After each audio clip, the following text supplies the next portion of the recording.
Só lembrar também para todo o pessoal de Belo Horizonte, o Clínica da Alma está disponível para quem necessita de um tratamento mais de perto, não só aqui na televisão, porque não é um programa simplesmente. O programa surgiu a partir do Ministério Clínica da Alma, que atende as pessoas em suas mais diversas crises de identidade ou qualquer problema que tenha a ver com a alma, qualquer ferida na alma, a depressão, diversos transtornos que causam feridas na alma que precisam ser curadas. Então, pastor, convida essas pessoas para procurarem um ministério. Nós estamos à disposição ali na rua Manuel Macedo, bem pertinho da Igreja da Lagoinha, e nós estamos com o horário ali das 9 da manhã até às 18 horas. Você pode nos procurar para poder ali tirar sua dúvida, entrar em contato, né? Os nossos telefones estão aparecendo aí. E aí você pode ali não somente buscar um atendimento psicológico, psicopedagógico, nos casos dos seus filhos, né? Nós temos também o atendimento pastoral, que somos nós que fazemos, e é uma equipe grande. E também nós temos os nossos cursos, aproveitando já falar sobre isso, a nossa escola de restauração. Inclusive agora, na semana que vem, na segunda-feira, nós estamos iniciando as novas turmas da escola, que é um curso que não somente visa permitir que você seja assim, ministrado, né, diante de cada tema que vai ser abordado, mas também você pode ser assim, formado, ser preparado para você ajudar outras pessoas.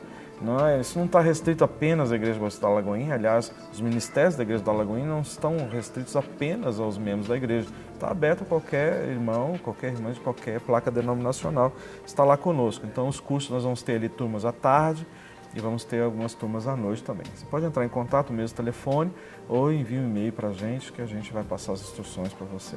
Isso aí, não fique sem esse tratamento. Se você está precisando da água, né? Ali é a fonte que você precisa, porque Deus, Ele está no controle do Clínica da Alma. Então é importante vocês procurarem pessoas que têm condição. Essa fonte é o Senhor, né? Mas Ele nos capacita. Com certeza.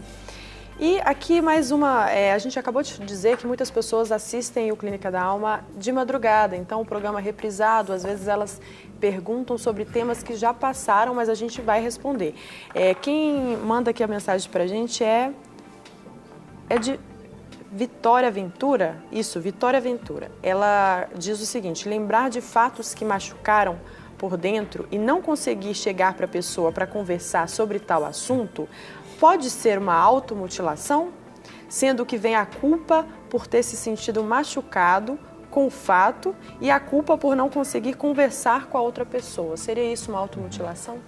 Querendo ou não, ela está carregando um peso dentro dela, né? Então ela está que faz mal para ela. Faz mal. Então, fazendo mal, e ela é consciente deste mal que está fazendo. Existem formas dela tirar esse mal. Que muitas vezes a pessoa está passando por algum mal e ela não é consciente, mas nesse caso dela, ela é consciente. Então ela tem que trabalhar isso aí, fazer uma cura para tirar isso de dentro dela, porque ela está consciente do mal e da culpa que ela está com ela. E acaba se tornando mesmo uma mutilação. E outra coisa, né, vai trazer uma somatização que ela vai acabar gerando aí uma enfermidade, aí uma gastrite, uma enxaqueca. Vai acabar gerando isso. Então ela está se automutilando mesmo. Sim. Então ela tem que fazer o quê? Procurar, né? Ou a clínica, ou alguém que está próximo, não sei se ela é daqui de Belo Horizonte. Ela aqui não disse é de Belo Horizonte. Não. Pois é, procurar ou alguém que possa ajudá-la, ou procurar a Clínica da Alma para você trabalhar isso e quebrar dentro de você e curar essa ferida, não é? Porque isso aí vai crescendo. Isso é um bolo de neve. Daqui a pouco você perde o controle, tá? Vai sair do controle. Com certeza. E aqui a gente tem mais uma pergunta da Vasti e Vera. Ela diz: gostaríamos de agradecer pelo carinho conosco, por ter mandado esse abraço. Legal. Vocês mandaram um abraço para ela, nós mandamos um abraço para a pastora Vasti e a pastora Vera. Que Deus continue os abençoando, derramando da sua graça sobre cada um. Amém. Abraços, Vasti e Vera. Elas devem estar de férias agora. Deus abençoe as férias de vocês, viu? Nada mais justo, né? Um repouso aí para recompor as forças. Isso aí. Agora mais uma pergunta. Tem uma filha que tem 2 filhos. Essa pessoa, ela não se identificou. Ela teve uma depressão desde o primeiro filho. Essa filha dela tem 2 filhos e teve uma depressão desde o primeiro filho, há 12 anos atrás. Até hoje ela tem isso. E eu queria saber se isso acontece em decorrência de uma situação antiga. Quando ela estava com 3 meses na minha barriga, eu separei do meu marido. Mas antes dela nascer, eu já tinha voltado. Será que uma coisa tem a ver com a outra? Obrigada. E aí? Olha, são várias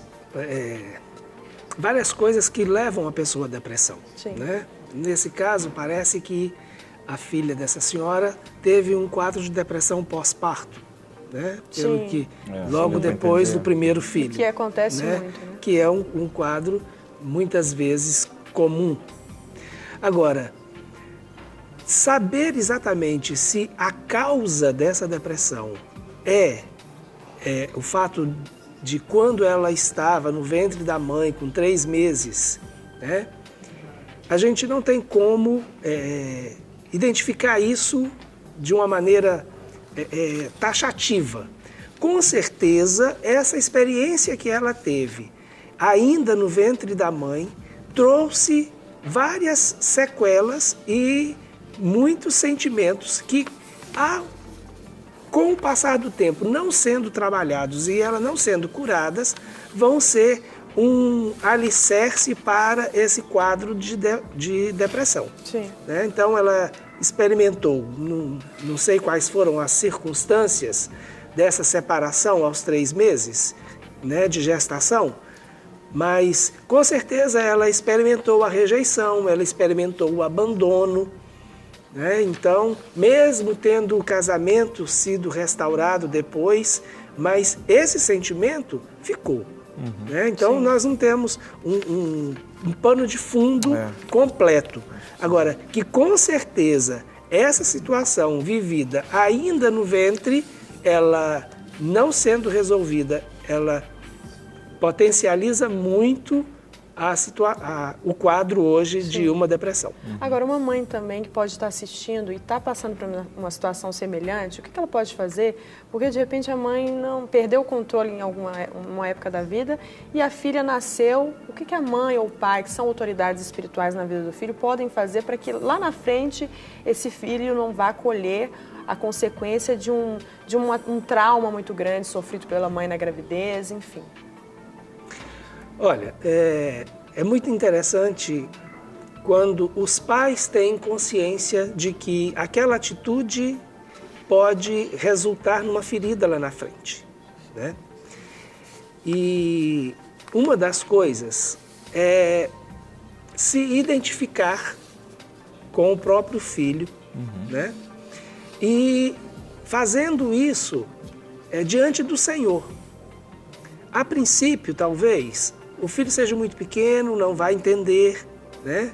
Não tem o alcance, mas ele pode, né, ou o pai ou a mãe, se identificando com o filho em Cristo Jesus e gerando essa cura tanto emocional, sim, quanto espiritual.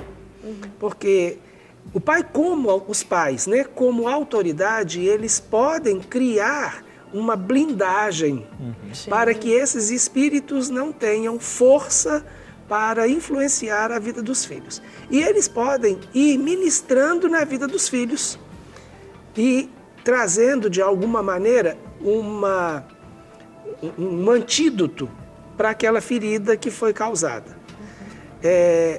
Mais na frente um pouquinho, é muito interessante o pai assumir isso diante do filho. O poder do perdão, sabe? Sim. Ele é restaurador. Então, chegar perto do filho e falar: meu filho, aconteceu isso, mas o papai ou a mamãe está te pedindo perdão, sabe? Demonstrar esse arrependimento. E isso não é perder a autoridade.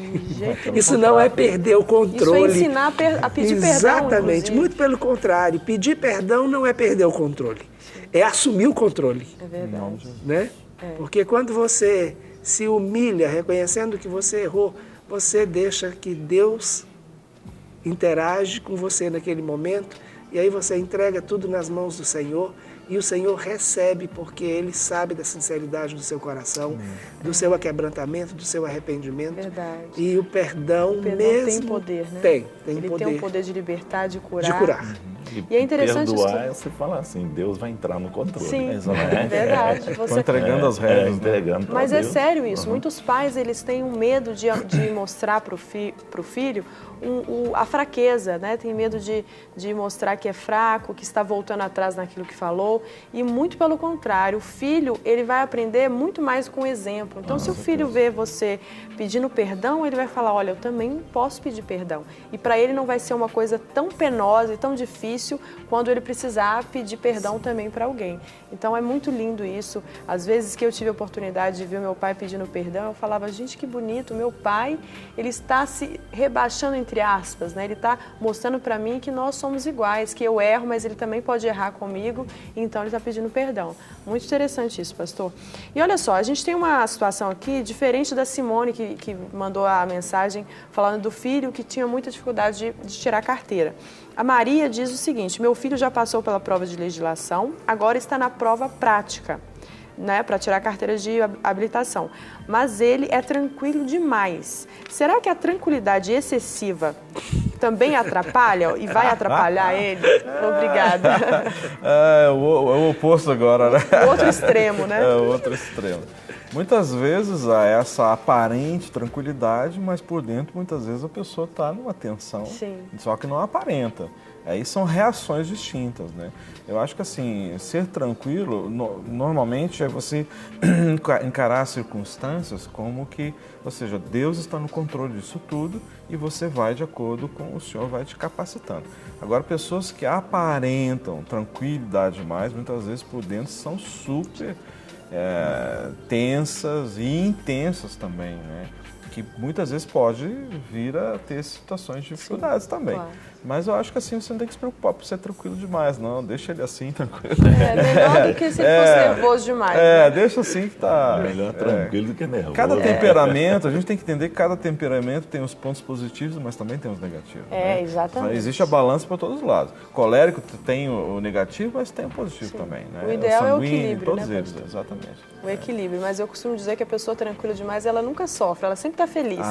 Então, sofre bem menos, né? Exatamente, sofre menos, né? Ela sofre menos com as circunstâncias da vida, leva a vida numa boa, mas é claro que a gente tem que buscar o equilíbrio em tudo, para não deixar também a vida te levar demais. E outra pergunta que eu quero fazer, que tem muito a ver com o que a gente tratou hoje no programa de Tudo Um Pouco, sobre o mundo do trabalho, né? No ambiente corporativo, é muito comum os funcionários se sentirem pressionados e controlados pelos patrões. E como lidar com essa situação? Porque a cobrança pelo desempenho, por resultados, muitas pessoas trabalham com metas, né? Gente que trabalha em banco, em lojas, com vendas, trabalham ali em cima de metas e resultados. Como que a pessoa deve agir numa situação dessa? Como ter um bom desempenho sendo controlado? Muito simples, muito simples. É o tema do nosso quadro. Quem está no controle? Quem que abriu a porta para você estar lá, nessa empresa? Boa. Se você tem convicção de que o Senhor abriu essa porta e você está aí, então Ele está no controle. O que a gente tem que entender é que existem pressões, nós sempre vamos lidar com pressões. Mas tem as pressões circunstanciais, que é aquelas que vêm, chegam, e muitas vezes vêm como parece uma avalanche sobre a vida da gente. E a gente tem que entender que essas circunstâncias, elas vêm com o intuito de quê? Nos forjar para que nós sejamos preparados para coisas lá na frente que Deus tem preparado para nós. E a gente entender que existe outras circunstâncias que são aquelas existenciais, que é aquelas assim, isso aqui nunca vai mudar. Ou seja, isso aqui é algo que Deus estabeleceu para a minha vida, ou seja, é a minha existência, determina a minha existência. Muitas vezes as pessoas pegam a circunstancial e trazem para dentro da minha existência. Então, ou seja, essa pressão nunca vai acabar, isso é o meu fim, acabou. Tô sujeito e aí a isso. a gente estava conversando sobre essas questões muitas vezes ontem, né? Que as pessoas veem as situações fatalistas, né? E muitas vezes acabam sabotando situações que muitas vezes Deus está preparando para algo lá na frente. E a pessoa não entende que isso é uma preparação. Então, quando a gente tem essa perspectiva que nada acontece nas nossas vidas que tenha fugido do controle do Senhor, Deus está no controle, eu digo na sua soberania, né? Ou seja, a sua autoridade, e Ele não vai permitir nada sobre a minha vida de forma que eu não possa suportar. Sim. Então, quando eu tenho essa convicção, eu navego nesse oceano aí e vamos embora.